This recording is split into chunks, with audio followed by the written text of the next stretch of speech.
This video may be long, so if you guys really want to hear my story, stick around. I might do it where it's a part 2, so I'm trying not to cry, y'all, but it took me a really long time to just gather the courage to leave. Hey y'all, it's your girl Kicking It with Ray, coming back at you with a video. It's been a while. I want to say like 6 months, maybe a little bit more, since the last time I've posted a video or just even had the gist to want to do a video. As you could tell from the title, this is about, the domestic abuse that I went through just last year, a little bit in the beginning of this year as well. So let's hop right into it. This happened, let me rewind that back. So I'm gonna just start from where and how I got into this relationship. So back in February of 2018, I met this guy. Wasn't really interested in him, but he was so persistent. He was very persistent when it came to exchanging numbers and things like that. So for me, I like persistence or whatever, and that kind of intrigued me. So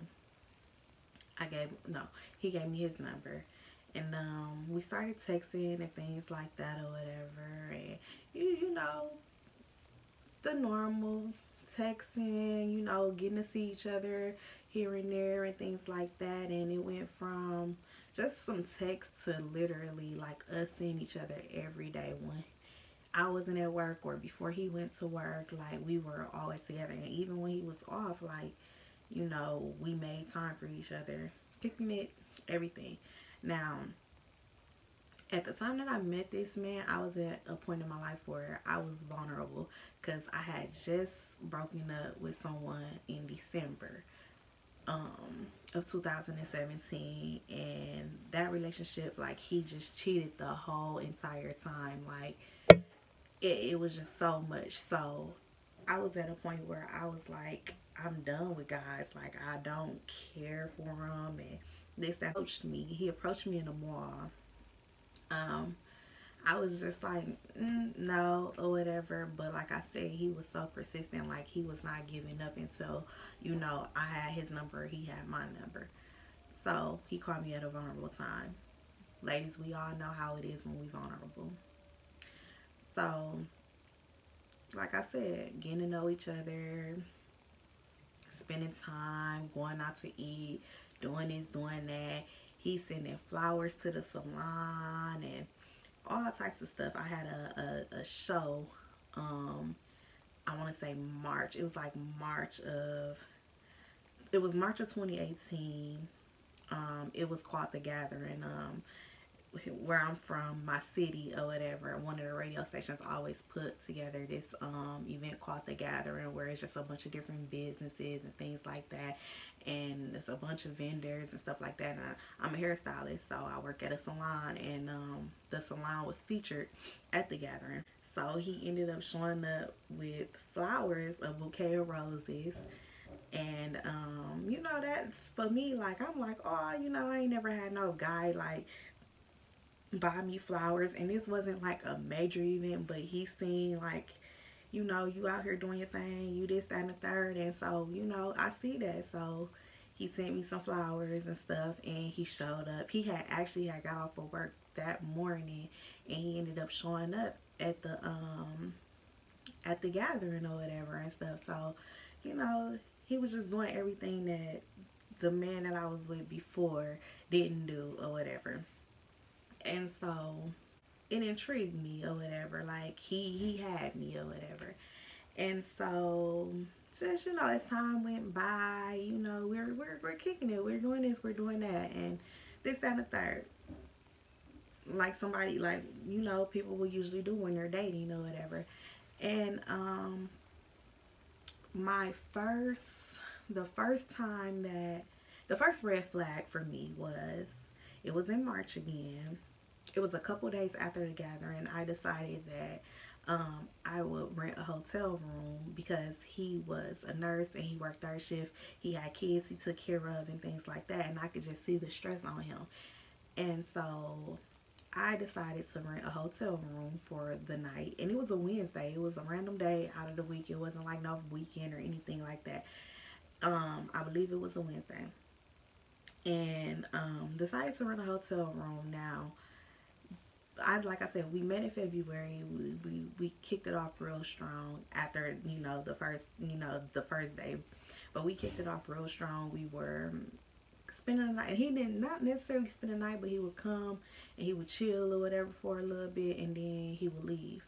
Like nothing ever happened or anything. So we fast forward to March. I want to say this was like March 22nd or 21st. Yeah, it was like one of those days or whatever. I know it was a Wednesday, so it was either the 21st or the 22nd of March of 2018. And rented the room, and me just being me, I'm so extra, so I had rented a room with a jacuzzi and things like that, because the plans were so that he can relax and free his mind. So I had told him, and I let him know, like, well, I got a room for us so we can go chill or whatever the case may be, and could you find a babysitter? So he ended up finding a babysitter for his kids and things like that and whatever. So we get to the hotel room, and just chilling, relaxing, but he was just so uneasy and on edge and like wouldn't really like relax. So I get in a jacuzzi or whatever, he wouldn't get in. So I was just like, I'm like, whatever. So I'm still enjoying myself. Like, I didn't pay for this room for nothing. So the way that the room was set up, like when you come in, it has like the living room area, and then the room was completely separate. And so and the bathroom was completely separate, so it was real nice. So he ends up going out into like the living room area. Remind you, I was in the jacuzzi. So he ends up going out into the living room area. He's on the phone or whatever the case may be. I end up getting out the jacuzzi, and I don't like sitting in tubs or whatever, so automatically I get in the shower. I take a shower, I get out, and I'm, put on my lotion, get dressed, whatever the case may be. Put on some lounge clothes, and I'm laying across the bed, and I kind of doze off because I had already had a busy day at the salon. So I doze off, and out of nowhere I just hear just somebody yelling at the top of their lungs, and I literally jumped out of my sleep, and it was him in the other room on the phone. So he went from 0 to 100 real quick or whatever, and at that moment I realized, like, this man has a temper. That was red flag number one. Now, a couple of my associates or whatever the case may be, they all knew like what I went through previous, and as far as my ex goes and the cheating and things like that. So when I met this dude and they seen all the things that he was doing, they was like, you should give him a chance and blah blah blah, because I was kind of like, so I let my guards down, like, okay, I'm gonna give him a chance. Now, going back to this associate, after this day happened or whatever, I'm talking to this specific associate, and she's telling me like, I'm telling her like, yeah, I like him or whatever, and this, that, and the third, but he has a temper or whatever. And she was like, well, Rachel, everybody has a temper, which is true. Everybody does have a temper, but like when I say I literally jumped out almost jumped out my skin with the way that he was yelling, and he wasn't yelling at me, he was yelling at somebody on the phone. It just scared me. Like, I was scared. So that was a red flag. He has a temper. I should have left when right then and there, or I should have just been like, I should never move forward with things or whatever. But I did. I put it behind me, and I was like, you know what? It wasn't towards me. He hasn't said anything or done anything to me, so I'm gonna just keep it cool, and we gonna continue moving like we've been moving. Around June of 2018, we had decided to move in together. Now, previous, like between the time that I met him until June, I was living with my sister or whatever. Me and my sister was living together.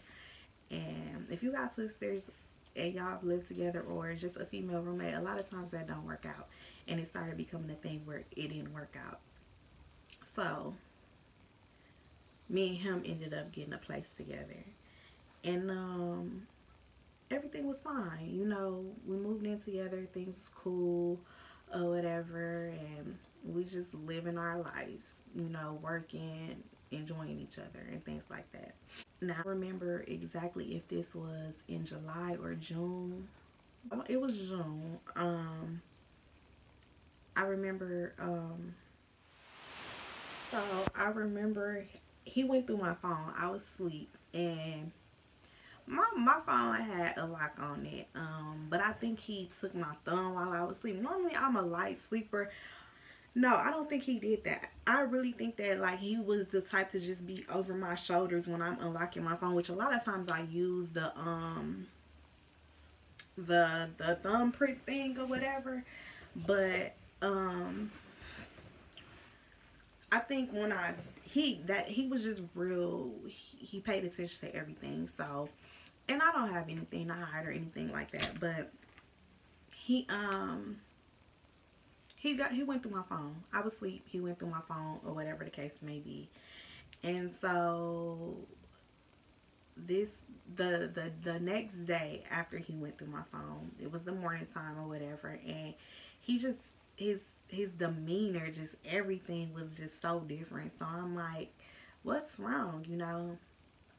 And he just get to ask me all of these questions, like questions about things that he wouldn't even know about. So it's just like, where is this coming from? So he like, oh, well, I went through your phone and this, that, and the third. And so I'm like, well, you know, why go through my phone? Like, what have I given you for you to even want to go through my phone? But one thing is there was nothing in my phone. The second thing is he went through my Facebook and he went through my messages or whatever and stuff. And my ex mom had reached out to me. It was a few people that had reached out to me or whatever during the between March and June that me and him were talking or whatever and stuff, and much, you know, responded back to them or whatever the case may be. So that was the thing. So I don't remember what really happened after that conversation and what made him do it, but he hit me. And yeah, he hit me. And so from there it was just like, what's going on, you know? And of course, me being me, I was crying and things like that or whatever, and not really understanding like, why are you doing this to me or whatever, you get what I'm saying? And it was nothing. Like, I was trying to leave, he wouldn't let me leave or anything, like nothing. So I just played it cool, I stayed or whatever. Fast forward to July. The 4th of July, we ended up having a barbecue at the house, and my cousin, my sisters, some of his people, everybody was there or whatever and stuff. And I cooked, I barbecued, like I grilled. He didn't grill, that wasn't his thing or whatever and stuff. So I did everything, and we had a good time or whatever. 4th of July ends or whatever the case may be, and we go on to the next day. So the next day I wake up, and I had to go in because I had clients, so I had to go to the shop. And it was, from my understanding from the night before, because he was tired because we had a really late night. So from my understanding, I was going to drive myself to work, and he was just going to stay at the house and chill. Now, we had his son with us for one of his sons with us for the summer. So, and we had him for a couple weeks before this. So,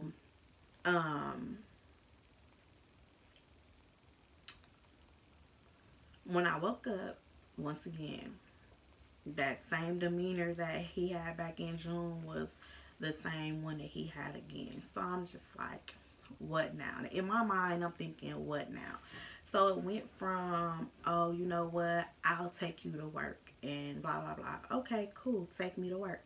He was like, cause I want to do something with my son. He's been here for a couple weeks and all we've been doing is been in the house. We haven't gotten out and we haven't done anything or whatever. Okay, cool. Y'all do that.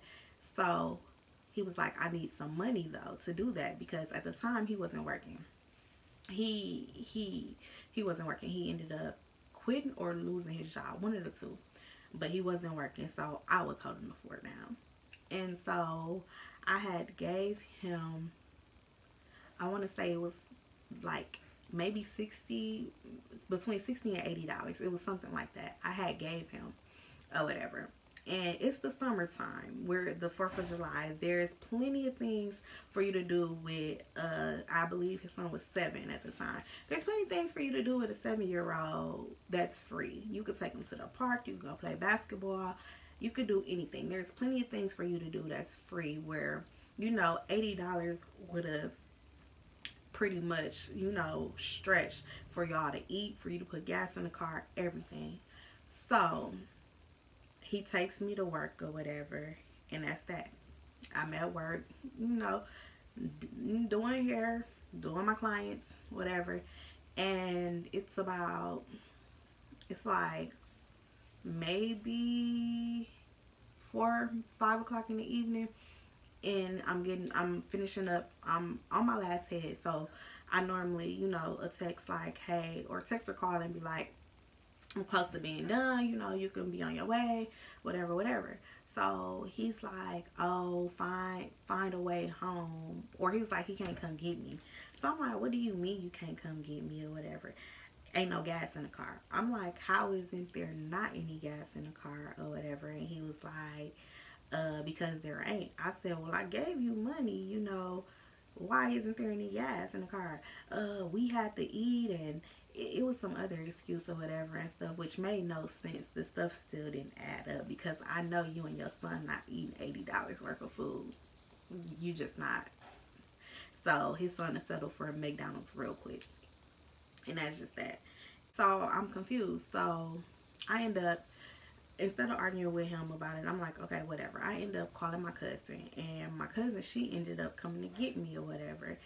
And so on my way to the house, I'm texting him like, well, I'm gonna stop while she's here. I'm gonna stop and get the gas can, and I'll take it to the gas station and get some, you know, put some gas in it or whatever. That way you can make it back. It's enough gas to put in there to make it to the gas station, because he was claiming like it would, if he pulled off, the car would stop. So we pull up to the house, and I get out the car and I run in, and I'm like, where's the gas can or whatever. He's just looking at me, and it's him, his son, and his brother was there or whatever. So I'm like, where's the gas can or whatever. So he's just looking at me like I'm stupid. So at this moment, I knew where the gas can was. So I go out to the car and get it out the car or whatever, and I hop back in the car with her. So we go to the gas station around the corner from my house, and put the gas in or whatever and things like that. So we're pulling back around to my house, and as we're pulling back around the corner, I see him pull off and his brother pull off in his car right behind him. So I'm like, what's really going on? That's what I'm saying in my head. So I told my cousin, I'm like, follow him, you know. So she's following him, and I guess he's seen in the review that we were following him because he tried to take off, but she kept up with him or whatever and stuff.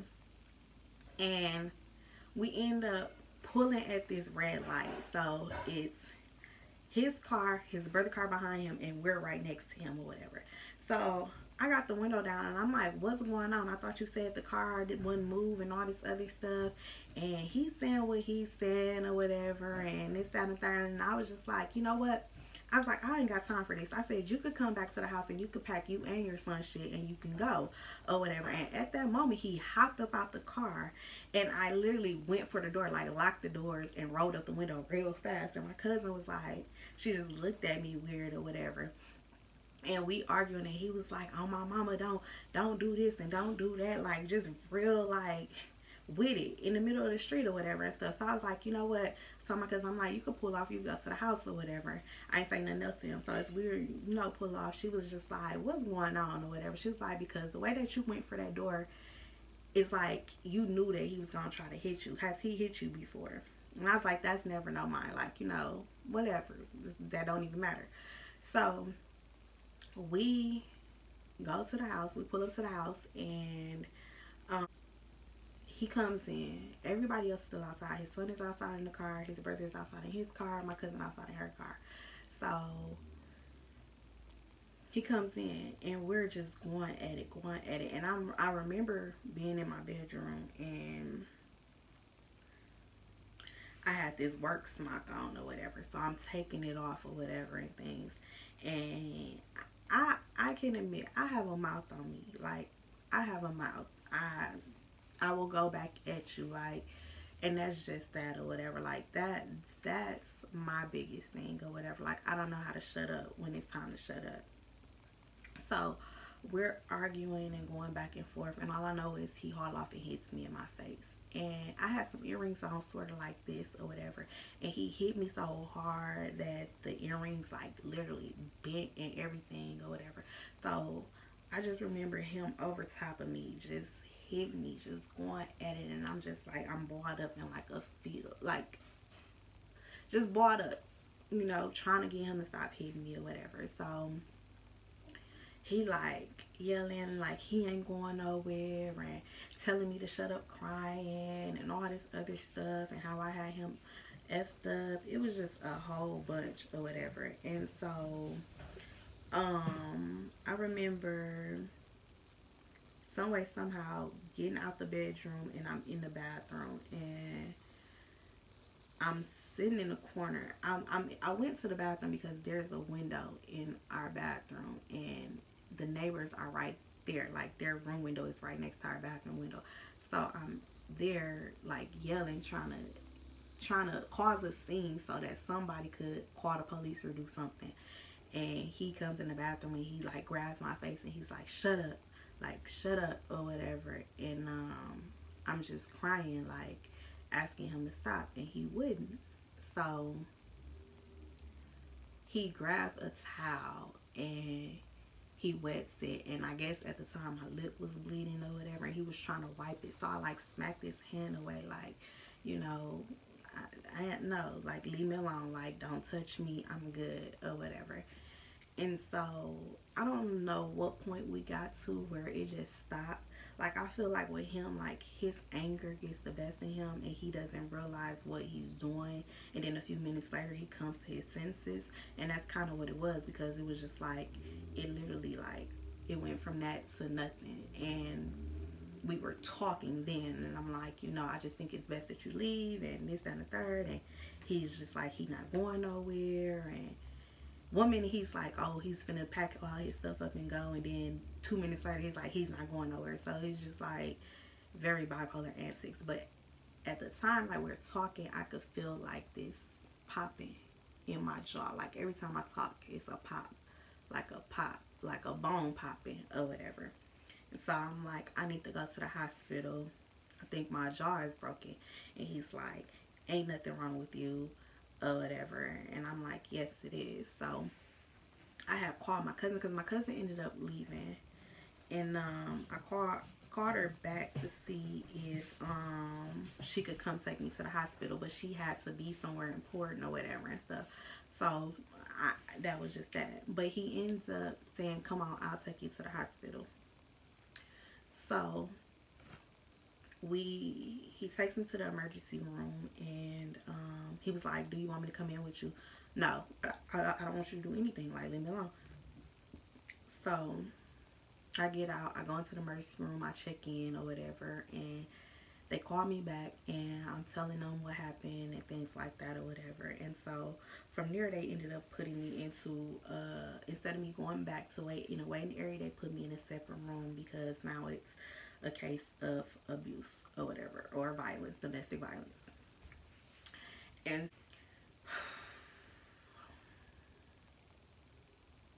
when they finally did call me back, they ran just a bunch of tests, and I'm talking like normal how I'm talking to them like it's nothing or whatever and things like that. So they running tests, getting labs and things like that, and they call for, I want to say it was a CT scan or a CAT scan, but it was that thing where you lay back on that bed and you go underneath that big old white thing or whatever, and they take pictures of every, like, all your bone structures and stuff. So I did that, and after that it was a weight gain. They were telling me like, oh, it'll be an hour or two before the results come back and things like that, or whatever the case may be. And so in this video I am going to insert a lot of pictures and things like that. Some of them are graphic, some of them aren't, but I want y'all to see like the things that I went through. Like, I want to be, my biggest thing is to be 100% transparent about this whole situation, because it's a lot of women that's going through this and goes through this, and they don't have the outlet. They don't have, like me, it took me a long time. Like, this is only the beginning of my story, but it took me a long time to really get away. I'm trying not to cry, y'all, but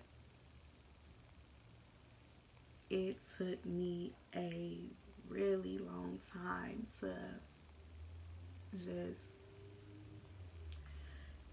gather the courage to leave, like, and to be through. But all I remember is the doctor came in and she pulled the chair up. Now, normally for me, I've only been in the hospital a few times. I've never had any bones broken. I've never had surgery for anything. No, nothing. But in the movies, to me, for a doctor to pull a chair up and like pull it close to the bed, like, and be as sincere as she was, I knew something was wrong before she even said it. So she pulled up, put her chair up, sat there, and she put her hand on my leg, and she was just like, your jaw is broken in half. And I immediately started crying.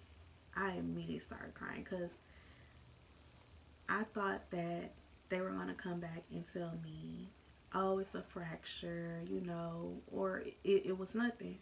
I didn't think in a million years that my jaw would be broken in half.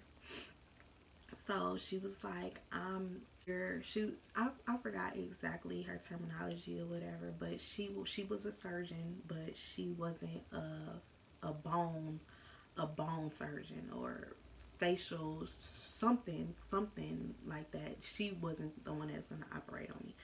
So she told me that there would be another doctor that was gonna come in and talk to me and discuss the options, and she was telling me the two options. She was like, one, it might just end up being like an outpatient thing or whatever, where it can happen in the office, or two, you might get admitted and you have to have a surgery or whatever.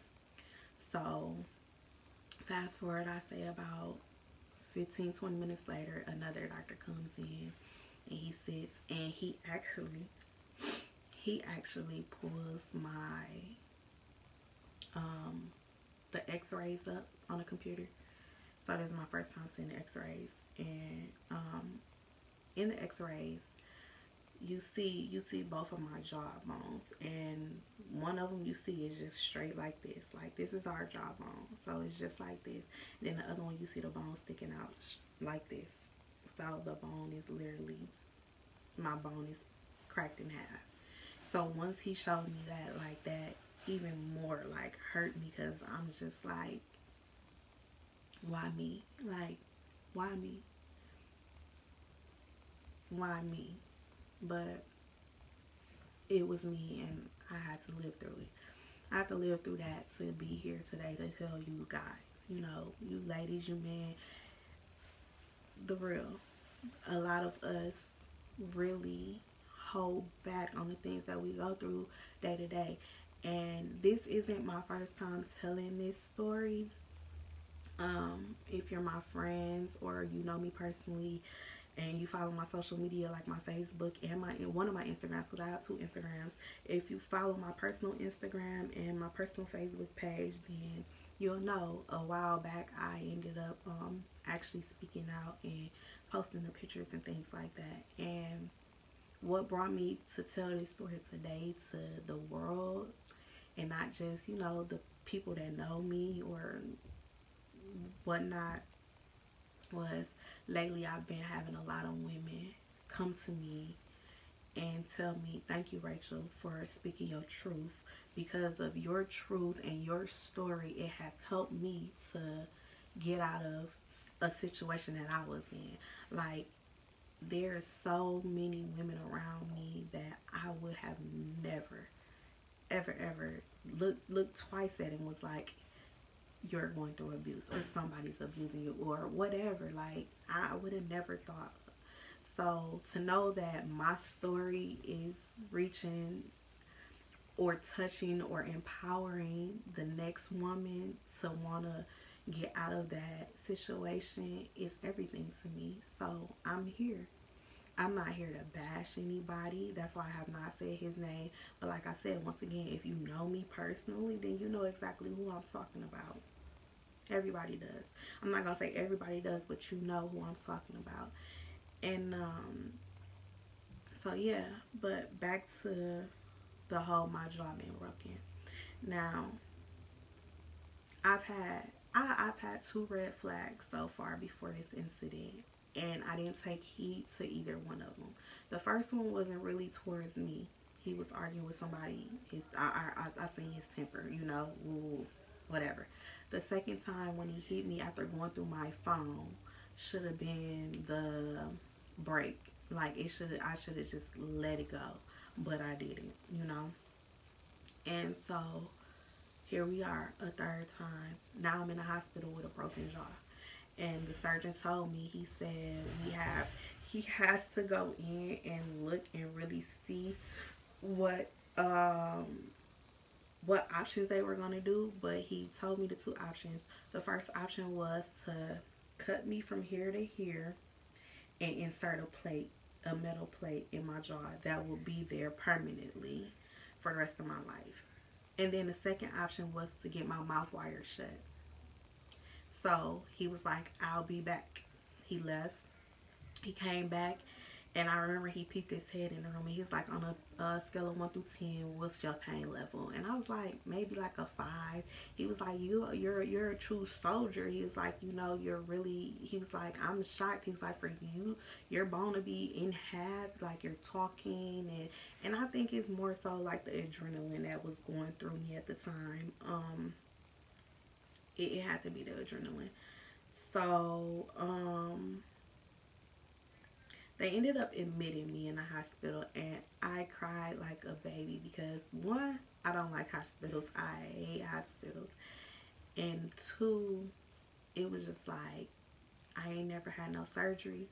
Only person that knew what had happened was my cousin. She ended up coming back up to the hospital, and I had sworn her to secrecy that she would not tell anybody what was going on. So here it is. I'm alone, about to have a major surgery, and nobody knows. Like, I didn't reach out to nobody. I didn't reach out to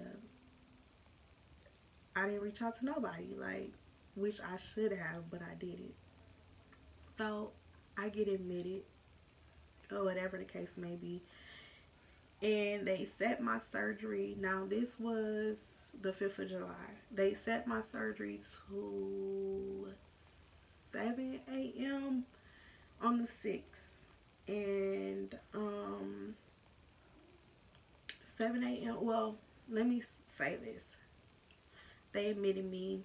I finally get up to my room and things like that, and there's tons of police coming in and out and things like that. And when the doctor came in and told me my jaw was broken, I immediately called him and was like, you know, because no, he called me to see how long I would be and if he needed to come get me.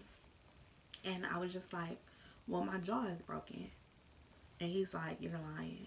Like, no, I'm dead serious, and I'm getting admitted. Like, my jaw is broken. You know, thanks to you and your anger and your temper, my jaw is broken. So they ended up admitting me. I go up to my room and he calls, and I'm telling him like, well, can you bring me some clothes up here and a blanket and this, that, and the third, like, you know. And at first he was a little weary because he know the police were there, and they were, because they were, from the moment I was in the emergency room, they were trying to get me to give his name and everything, and I didn't. I don't know why, and I still don't know why. I still to this day sit back and ask myself, why did you not say anything then? But at that time, that's all I knew. I love him, and when I love hard, and I was foolish. I was foolish, for real. So he ended up bringing me the things, and he was there. Him and my cousin was there, and 2 police officers came in, and his eyes got so big. But the police officers were just talking to me, telling me, you know, X, Y, and Z, and things like that, and giving me information and stuff. And so, not once did they turn at him and think, you know, oh, they probably thought that it was him or whatever, or had some type of, you know, thought in their mind, but they can't sit and point the finger and blame when I didn't give a name or tell them, like, this is him. So, they ended up leaving, and he ended up leaving a little bit after them. And, so he was like, he'll be up here the next day when I have my surgery and all this other stuff. Just acting like it was nothing. Like, nothing ever went on. Nothing ever happened. Like, we gonna get through this. So, my surgery was the next day. And it went from 7 a.m. to noon to 4 p.m. I didn't go down to surgery until 7 o'clock that night. So, because the surgeon, he was busy with other surgeries or whatever and things like that. So I go down to surgery, and that was that. Like, I remember waking up on in the recovery room screaming, and not necessarily screaming like out loud, because my mouth was wired shut, so I couldn't really open my mouth, but I'm gritting between my teeth screaming because it felt like I was biting down on my tongue.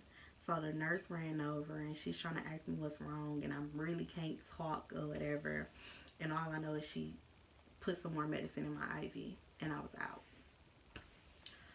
So I got released the 7th, which was a Sunday. Went home, and when I say he was an angel, he was an angel. My mouth was wired for 4 weeks. The wires were on. Now, I had brackets and wires. So I had brackets on top and bottoms from front and back, side to side. So, and then wires. The wires were straight up and down to keep my mouth closed. And the wires got cut off, I want to say in August. The wires got cut off sometime in August. I don't remember the exact dates, but they got cut off in August. And the brackets were to stay on for 2 extra weeks to retrain my mouth to open and close without doing too much. So the brackets were on. And when it was time for the brackets to get cut off, get taken off, they ended up scheduling me for the wrong thing. They scheduled me for another wire cutting.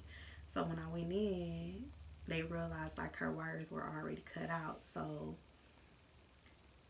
they ended up scheduling me out like 2 more weeks for surgery to get my brackets taken off. And then at the time, my insurance ended up getting cut, and they denied me my surgery. So I ended up having these brackets in my mouth from July to December of 2018.